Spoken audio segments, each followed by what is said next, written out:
민수기 7장 22절에서 27절에 보면 제사장의 축복이 나오게 되는데, 거기 새벽 시간에 말씀을 들었는데, 하나님 원하시는 것은 우리에게 복 주시기를 원합니다. 첫 번째는 우리를 지키시기 원하고, 두 번째는 은혜를 베푸시기를 원하고, 세 번째는 평강 주시기를 원한다는 거예요. 하나님이 그렇게 원하신다는 거죠. 여러분들도 여러분의 자녀들에게 원하는 게 있지 않습니까? 그런데 하나님이 우리들에게 원하시는 거예요. 복 받기를 원한다는 거죠. 여러분들 그 복 다 받으시길 바랍니다. 옆 사람과 인사하겠습니다. 주의 이름으로 사랑합니다. 사랑합니다. 사랑합니다. 사랑합니다. 요 인사하는 시간에 반주 이렇게 나와 부드러운 반주가 들어가도 괜찮을 것 같아. 몸이 하나 부족하죠? 그렇게 하면 좋을 것 같네. 복 받는 자의 삶입니다. 오늘 말씀의 제목. 따라합니다. 복 받는 자의 삶. 여러분들 다 복 받으시기 바랍니다. 우리가 새해 들어가면은 새해 복 많이 받으세요 말씀하고 있는데, 인사잖아요. 새해 복 많이 받으시기 바랍니다.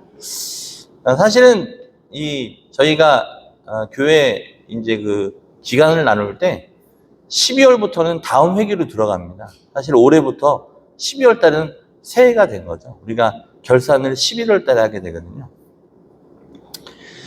오늘 본문을 보면서 하나님의 은혜가 있는데, 창세기 12장에 의하면 하나님께서는 74세까지 후손이 없던 아브라함에게 후손을 약속하시되, 한두 명이 아니라 대가족을 이제 약속을 합니다. 한 민족을 이룰 만큼의 후손을 주시겠다고 약속하세요. 그러나 아브라함이 하나님께서 약속해 주신 후손인 이삭을 보기까지는 그 75세에 약속하셨는데 몇 년 만에 이루어집니까? 100세. 거의 25년 만에 그것이 세월이 지난 후에 이루어집니다. 이 아브라함은 평생 자신의 눈으로 하나님께서 약속해 주신 하늘의 별과 같이, 바닷가에 모래알 같이 이 자손을 주시는 것을 보지 못합니다. 그런데 우리는 하나님께서 아브라함에게 약속하신 그 말씀이 실현됐어요, 안 됐어요? 실현됐죠. 그의 아들 이삭, 그의 아들 야곱, 또 그의 아들 12아들 중에 요셉을 특히 사용하여서 70명의 그 가족이, 야곱의 가족이 결국 이스라엘을 세우게 되는 것입니다. 하나님의 약속이 이루어지게 된 것이죠. 하나님이 여러분들에게 약속하신 그 약속도 이루어지는 그런 삶이 되기를 원합니다. 하나님의 약속대로 아브라함의 후손은 이스라엘이란 민족이 되었으며, 바로 이스라엘을 통해 온 인류를 구원하신, 바로 우리가 촛불이 오늘 몇 개 켜졌죠? 3개가 켜졌습니다. 대림절. 예수님이 우리를 구원하시기 위해서 탄생하신 것이죠. 아브라함은 모든 믿는 자들의 조상이 되었습니다. 하나님을 믿는 사람은 결코 현실에만 안주하지 않고 우리는 영혼을 보고 사는 사람이죠. 천국을 보며 살아가는 그런 사람입니다. 왜냐하면 우리의 삶은 결코 현실에만 국한된 것이 아니라 하나님께서 우리에게 약속하신 천국의 삶이, 영원한 삶이 있기 때문에 그렇습니다. 믿지 않는 사람, 예수님 믿지 않는 사람들은 그 죽음으로 끝이라고 생각하지만, 우리 믿는 우리에게는 그때부터 새로운 삶이 시작되는 것이죠. 바로 영원한 삶을 시작합니다. 그렇기 때문에 장례식이 슬픔만이 있지 않아요. 거기에는 기쁨이 있는 것이에요. 천국 입성을 기뻐합니다. 그래서 요즘에 장례식 명칭이 바뀝니다. 천국 입성 예배, 천국 환송 예배, 또 입관 예배를 안식 예배, 이렇게 하면서 이 장례의 호칭이 바뀌어지고 있어요. 이러한 시선으로 오늘 본문을 묵상해 보도록 하겠습니다. 1절에 보니까 뭐라고 되어 있습니까? 같이 읽어볼게요. 시작. 여호와를 경외하며 그의 길을 걷는 자마다 복이 있도다. 그렇습니다. 여러분들도 지금 걷고 계시는데, 교회에 물론 차 타고 오셨겠지만 걸어 다 오셨을 거예요. 근데 그 걸음에 누구를 경외하며? 여호와를 경외하며 걷는 자들이 복이 있다는 거예요.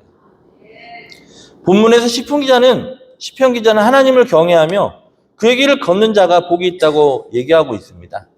누가복음 11장 28절에 보니까 오히려 하나님의 말씀을 듣고 지키는 자가 복이 있다고 나와 있습니다. 어떤 자가? 말씀을 듣고 지키는 자가 복이 있다는 거예요. 그렇습니다. 말씀을 들음으로 믿음이 자라나게 돼요. 그런데 더 중요한 게 뭐냐? 그대로 실천하는 일이 더욱 중요한 것이에요.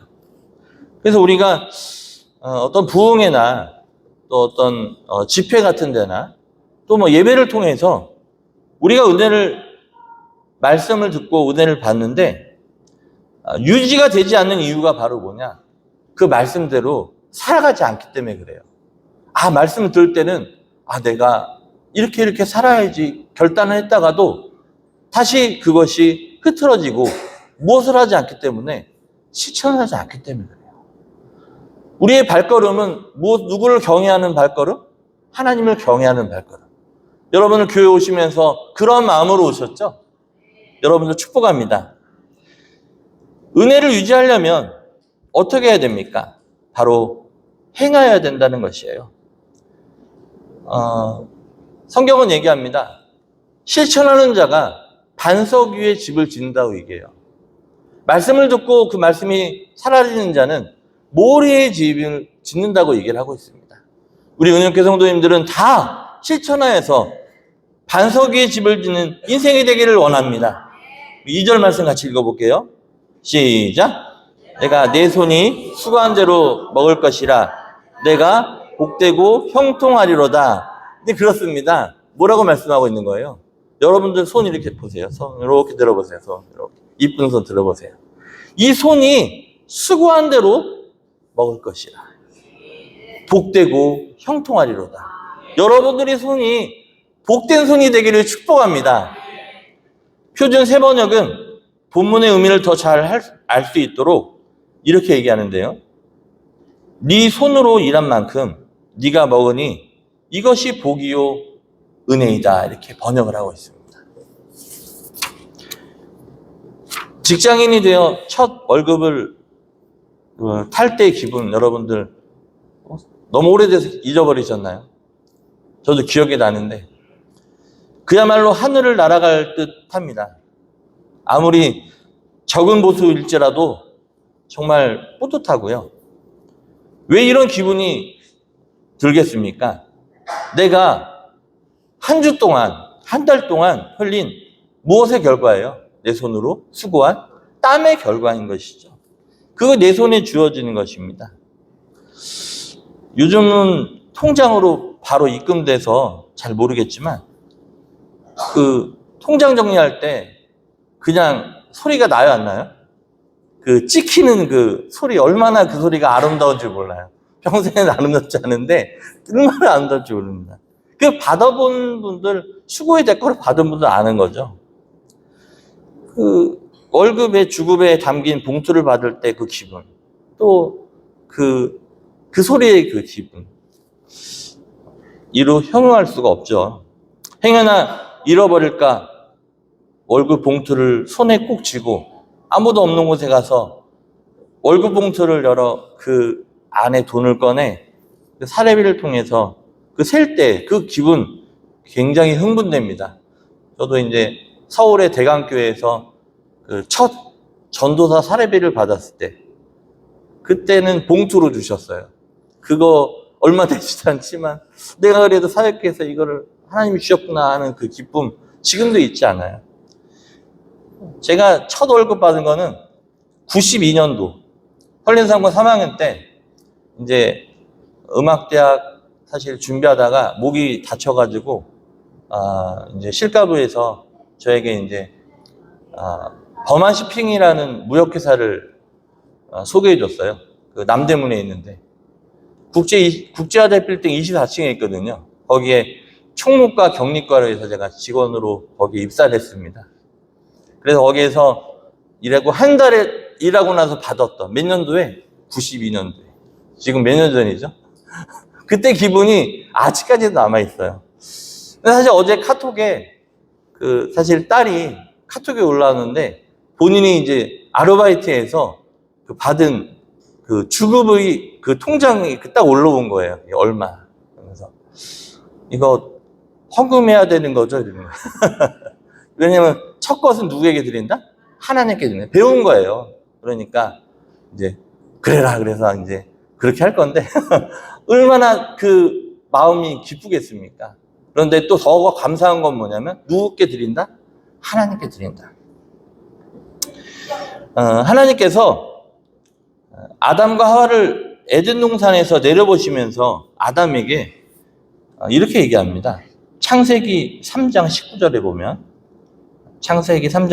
보면 같이 읽어볼게요. 시작.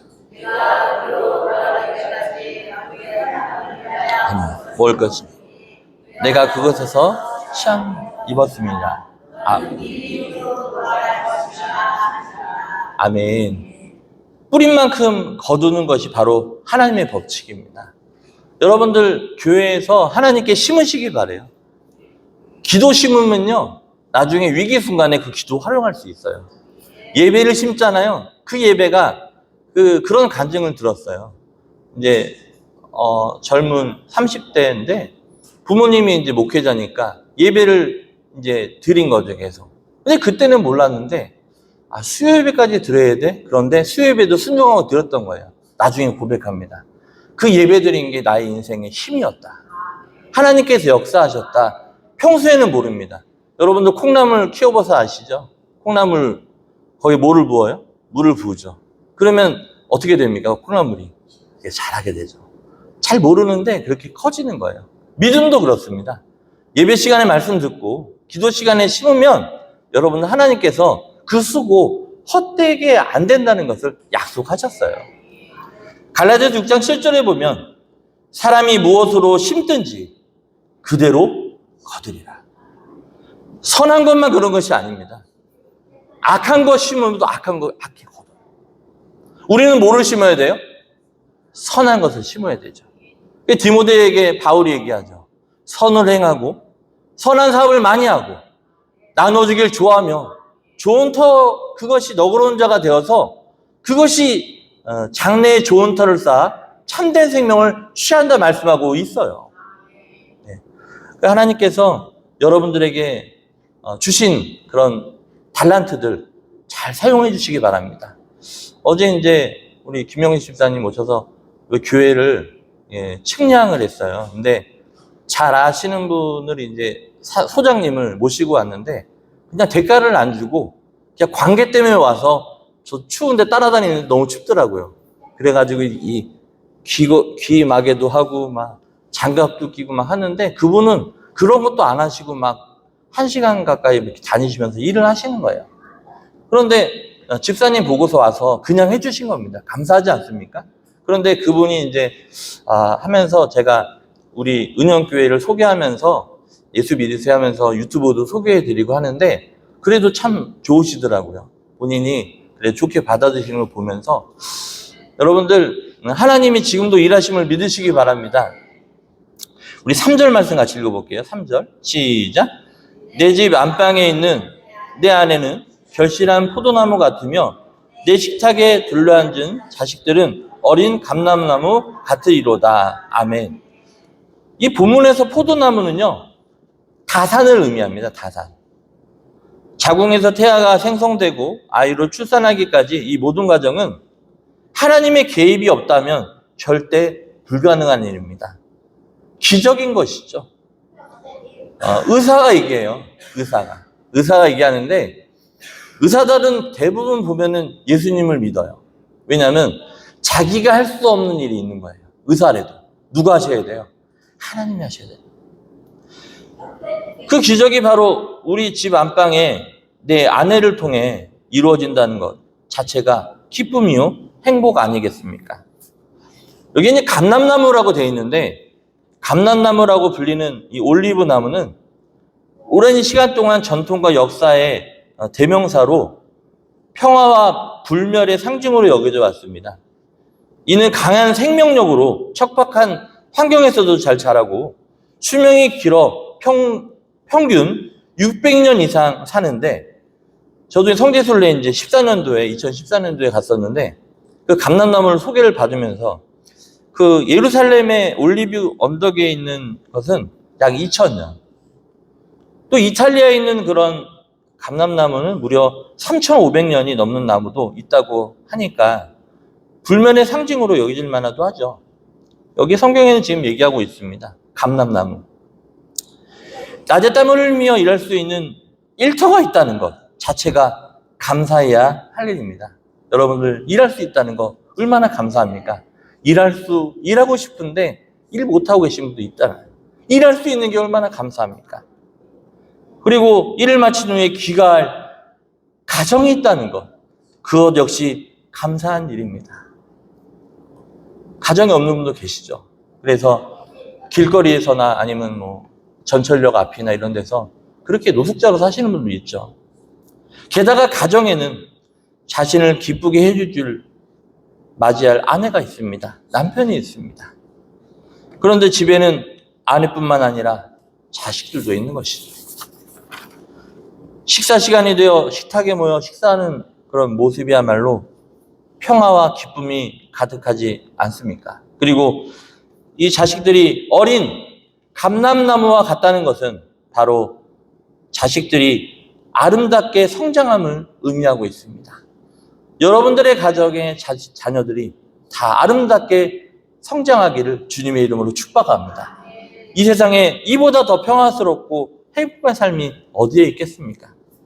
하나님께서는 바로 이 같은 복을 당신을 경외하는 자에게 주시겠다고 하면 바로 인간의 가장 근본적인 복은 이처럼 가장 가까운 가정에서부터 시작한다는 것이죠. 가정의 중요성은 아무리 강조해도 지나치지 않다고 합니다. 그런데 서두에 예를 든 아브라함은 이삭과 같은 기준으로 보자면 결코 하나님으로부터 복을 받은 사람이 아닙니다. 그에게는 일할 수 있는 일터와 아름다운 부인이 있었습니다. 그러나 사라는 결코 포도나무 같지 않았어요. 그녀의 태는 임신할 수 없는 상황이었죠.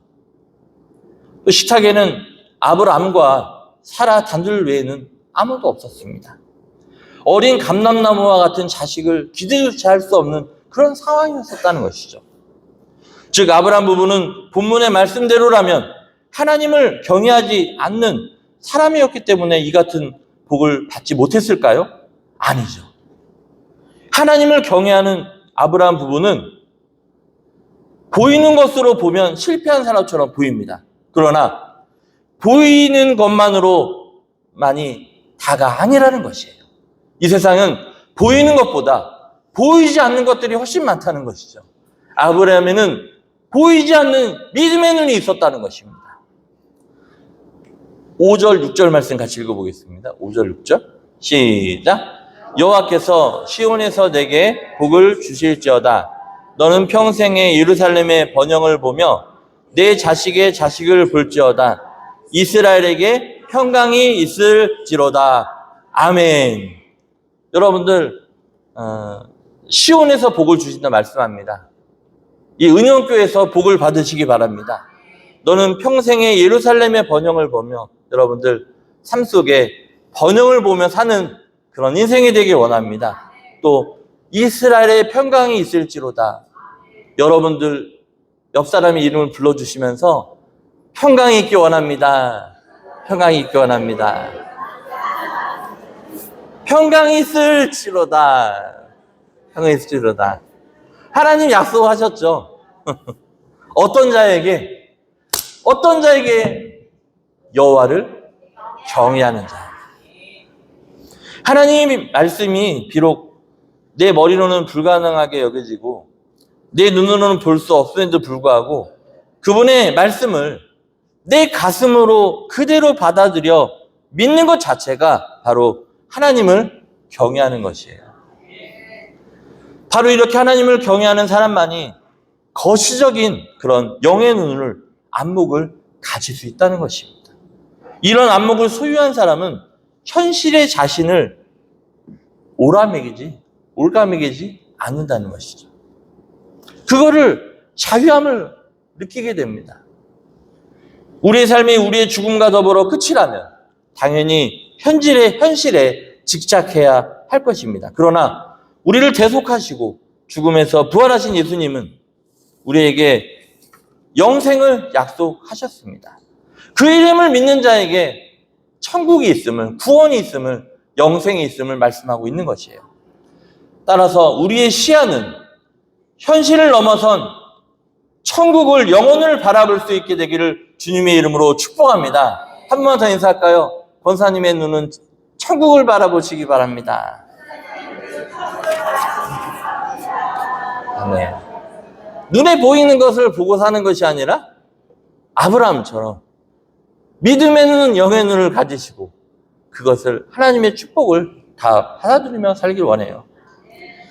우리는 하나님의 말씀이 반드시 영혼 속에서 이루어질 것을 믿기에 우리의 삶은 하나님께서 약속하신 평강이 가득하게 될 것입니다. 은영교회 가득하게 될 것입니다. 오늘 아침에 일부에 말씀 전했죠. 하나님은 풍부히 채워주신다 약속하고 있는 거예요. 이러한 믿음을 지닌 사람은 비록 산 동네 방 한 칸에 살지라도 하나님을 경외하지 않으면서 아주 좋은 궁궐 생활을 하는 사람은 절대로 소유할 수 없는 바로 평강을 느끼게 되는 것이에요. 평안은 너에게 주노라. 주님이 약속하신 거죠.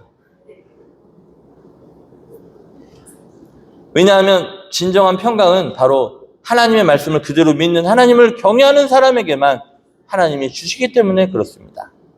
가장 큰 복이 무엇입니까? 여러분들, 가장 큰 복이 무엇이에요? 사도행전 16장 말씀만 찾아보겠습니다. 사도행전 16장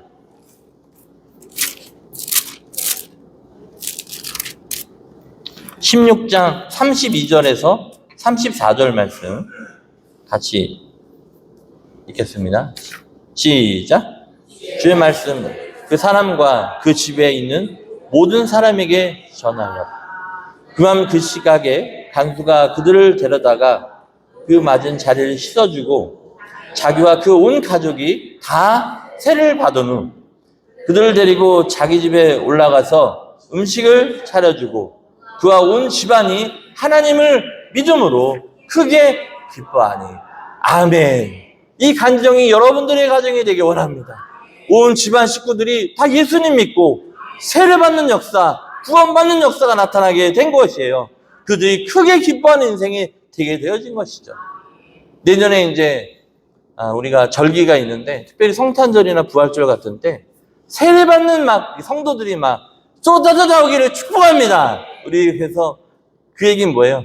새신자들이 자꾸 온다는 얘기겠죠. 그러한 교회가 되기를 원합니다. 하나님, 이와 같은 교회가 되기를 원합니다. 말씀 준비하면서 기도하면서 했어요. 현대사회는 다양성을 띠고 있는 만큼 한 가족이라 해도 여러 종교를 신봉 안에 있는 그런 경향이 있습니다. 이런 상황에서 온 집안이 하나님을 믿는 것 참 어렵긴 하지만 그것이 바로 큰 복이라는 것입니다. 전도하시기 바랍니다. 말씀 정리합니다.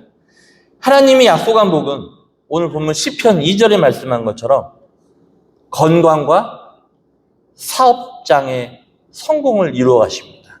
여러분들 건강하시기 바랍니다. 또 여러분 사업하는 거 성공하시기 바라요. 2절에 약속하고 있는 겁니다. 3절에는 부부와 부모 자식 간에 누리는 행복을 누리시기 바라요. 하나님이 주시겠다는 거예요. 또 5절 6절에 보면은 국가와 후손이 번영하는 것을 눈으로 지켜보게 되는 역사가 나타나는 거죠. 이스라엘의 평강이 여러분들의 평강이 되길 원하고 시온의 복이 여러분들의 복이 되길 원합니다. 예루살렘의 번영이 여러분들의 번영이 되길 원합니다. 은영교는 잘 되고 있어. 번영되고 있어. 이 가정은, 우리 권사님 가정은 번영되고 있어. 하면서 여러분들에게 그러한 간증의 역사가 있기를 원해요. 이 복을 받으려면 오늘 본문 1절, 4절 말씀 붙잡으셔야 돼요. 따라합니다. 여호와를 경외하는 자가 복이 있다는 겁니다. 1절, 4절 읽고 마치겠습니다. 1절, 4절. 네. 같이 있으면 시작. 4절. 여호와를 경외하는 자가. 네. 우리 손을, 오른손을 들고 한번 외칩니다. 여호와를 경외하자. 옆 사람 인사합니다. 복 받으세요. 할렐루야, 할렐루야, 할렐루야, 할렐루야.